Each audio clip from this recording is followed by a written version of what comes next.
McGraw in the Morning continues on the Big 550 KTRS. Last week we had Dr. Charlie Schmitz on the show. He is an UMSL professor. He's written a book about marriage, and we still have to get him on. The book is called Building a Love That Lasts.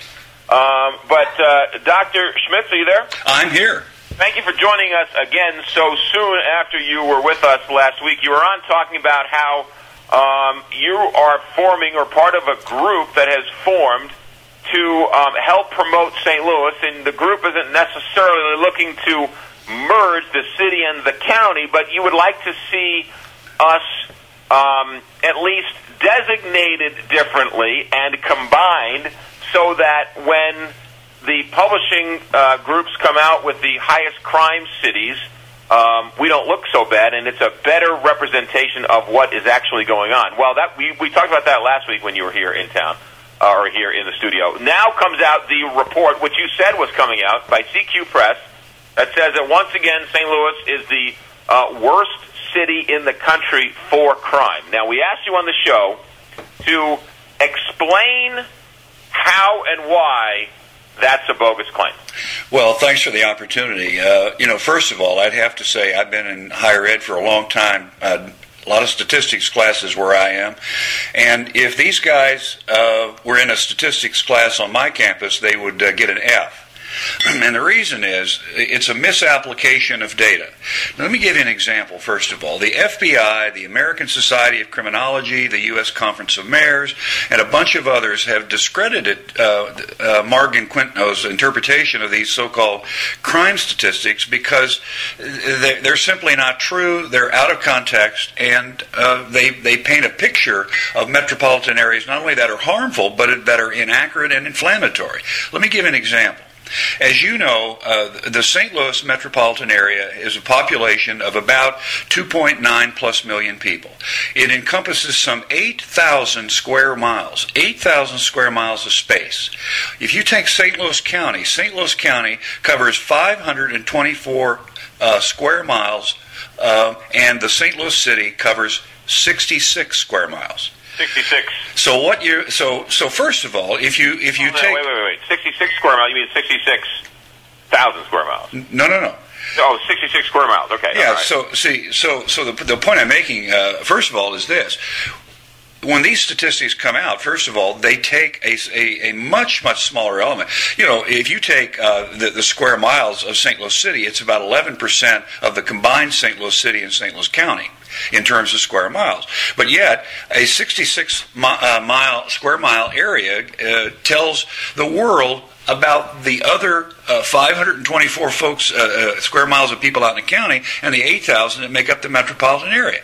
So first of all, the notion of ranking a landlocked city, rivers and all this stuff, over 100 years, since 1876, that's a silly notion. If you take the size of St. Louis and compare it to the square miles of Phoenix, Arizona, which is 515 square miles, 515 square miles in the city of Arizona. I call that a case of comparing apples to apples. So give you an example. If you took these data, and if you looked at the honest data for, let's start first with St. Louis City County combined. If you take a look at those data combined, our crime rate actually ranks relatively low for large metropolitan areas.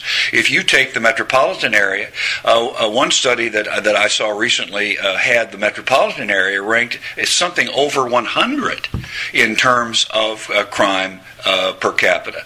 So what you're dealing with here is a situation where one study, poorly designed, using data that the FBI, the criminologists, and everybody else says is an inaccurate use of those data. And then you use it then to paint a brush of our town, of our community. And I want to give you one other example that'll just blow your mind. Last year, the city of Chicago, the metropolitan areas of Chicago, Cleveland, Detroit, Minneapolis, St. Paul, to name a few, weren't even included in the rankings. So what kind of fairness is that when cities aren't included because they don't meet some criteria for submitting their data through the FBI databases? So the point of it is, it's bogus on a whole bunch of fronts. It's bad statistics. It's comparing in many ways apples to oranges, and it doesn't take into account a couple numbers that you'll be interested in, your readers, your listeners. 20%. We had a 20% average drop in crime in the first half of 2009 compared to the same period in 2008. Where does that get reflected? And if you take St. Louis County is among the safest counties in these here parts. Let me tell you, I think I read that there were 2 murders in all of St. Louis County in 2009, and there were only 6 in St. Louis County in 2008, and that's a population of nearly 1 million people. So when you put it in perspective, and this is what our group, the World Class City Group, is trying to get people to do, to think, St. Louis, when you have these divisions, when you refuse to work together and submit, for example, joint crime data and things of this type, in the end, you're hurting everybody. The whole world now, I have gotten more emails you can't even imagine in the last 24 hours from friends all over the country saying, oh my God. And so you have to go back at them and say, now wait a minute here. Let's put this in perspective. We're talking about a 66 square mile area here. We're not talking about the 8,000 square miles that make up the greater metro area or the 600 square miles that make up city and county of St. Louis. So our group is saying, let's think about statistical merger, if you will. That doesn't take anybody's school district, it doesn't take anybody's fire department, their police department, etc. Let's recognize it for what it is. St. Louis is a big collection of a whole bunch of communities and neighborhoods. There's nothing wrong with that. That's a great notion. We love local control. But we shoot ourselves in the foot when we allow one 66 square mile community to represent the 8,000, or, if you like the other term, the 600. And that's our point. You're saying that when you're comparing these cities, St. Louis City versus, say, Phoenix, Phoenix is a much bigger area because they can annex and they can grow and so on and so forth, so that they're bigger, so their numbers are more spread out. The city of St. Louis, because they're only looking at the 66 square miles of the city of St. Louis, it's smaller, it's more dense, it's more of the urban core, which all cities have their own issues with. And so they're not comparing the big land cities of Phoenix with, say, the small land cities of St. Louis. You've said that beautifully, McGraw. I mean, really. And let's take 3 pieces of that. Phoenix, 515 square miles if memory serves. Okay, and then you take the city of, say, San Antonio, Texas. They say San Antonio's got 1.4 million. Well, I always jokingly say they've annexed everything from the Gulf of Mexico to Austin. Okay, then you take St. Louis, 66 square miles, compared to those 2 huge geographic areas, which really relates to the point that I was making when I was on your show last week. If you combine the city and county of St. Louis, just do it in a statistical sense. If you just combined it and called it what it really is, like I always say, it is time to recognize that we are all St. Louis. We're all St. Louis. In the world community, we're St. Louis. In the global economy, we are St. Louis. So if you, say, for example, combine the city and county for statistical purposes, we would be the 7th largest city in the United States. We would occupy 590 square miles if you combine the city and county. That would then make us comparable to the San Antonios and the Phoenixes and the other cities like that. How do you go? I asked you this last time. I didn't like your answer. I'll ask it to you again. Okay. How do you go about making that happen? Well, that's a fair question, and let me tell you, that really, in essence, McGraw, is what our group is about. We have a group, and I will say this right up, we are a group of people who came together from the grassroots. We're just, we got professors, we got business owners, we got students in colleges, we have retired people. We have people that I think represents a pretty broad section of the greater St. Louis metropolitan area. And what started, they read an op-ed piece that I'd written in the Post-Dispatch, which was the basis of last week's show. And they said, wow, that's a great idea. Let's get together and figure out a way to do this. So our group, in essence, has been recruiting new people. We just got a website up. It's at STLWorldClassCity.com. STLWorldClassCity.com. We just got it up. It's a work in progress. We're going to continue to refine it and post new things. But what we're trying to do is to get a grassroots group of folks together to start getting some folks throughout the greater St. Louis community to help us figure this out from a legal perspective. For example, what do we have to do? Does it require a ballot? Does it require a group of us flying off to Washington, D.C. and talking to the Census Bureau? So the answer to your question is that's what our group is about. It's about trying to figure out how we do this in a way that's the least disruptive to the community that we all love, this broad-based St. Louis, bi-state, east side, west side, all around the town. That's what we're interested in doing. We are all St. Louis. I make this clear point. I say to St. Louis, is it finally time to act? I mean, it's finally time, I think, for us to recognize that we are all St. Louis. These divisions are killing us as a community in the eyes of the world. And if we are satisfied with being portrayed, for example, as having the highest crime in the United States, then I guess we can just do nothing.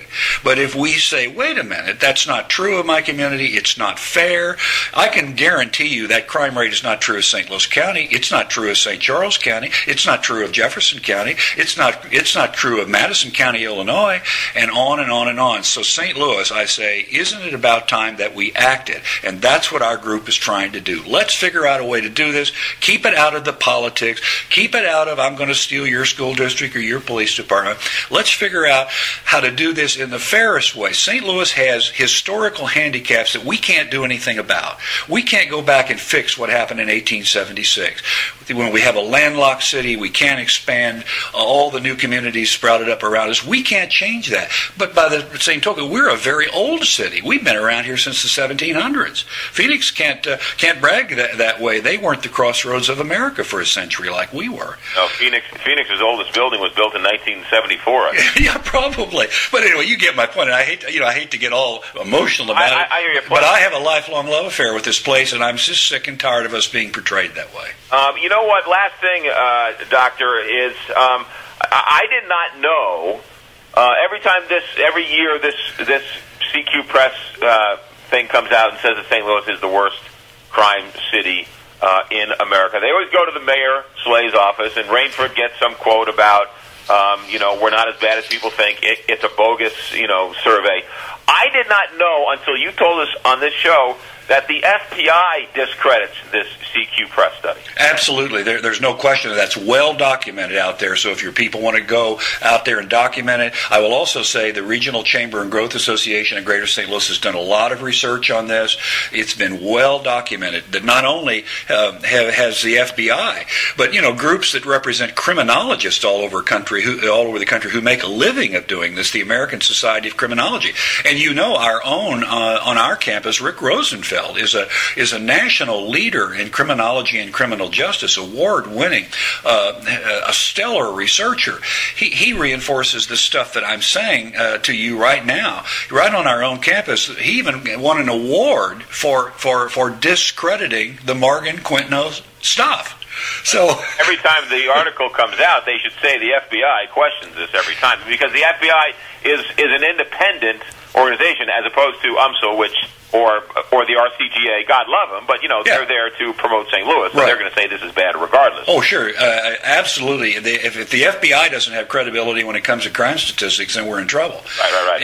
And so I agree with you, but that's been well documented that the FBI thinks that this is bogus, and this hurts places too. I mean, can you imagine? Can our listeners out there imagine the millions, perhaps billions of dollars this image cost our community, with businesses that won't come here, with young people who won't come here because they say, gosh, I can't go there, it's a high crime area. Right. And you know it all the time. You experience this yourself personally. You have some image of St. Louis until you move here, and then you say, holy cow, what a great place we live. STLWorldClassCity.com? That's correct. STLWorldClassCity.com. Dr. Charles Schmitz also wrote a book we have to get you back to talk about the book, Building a Love That Lasts. Doctor, have a happy Thanksgiving with you and your family, and we'll talk to you soon. You do the same. Bye-bye. 9:24 here on the Big 550.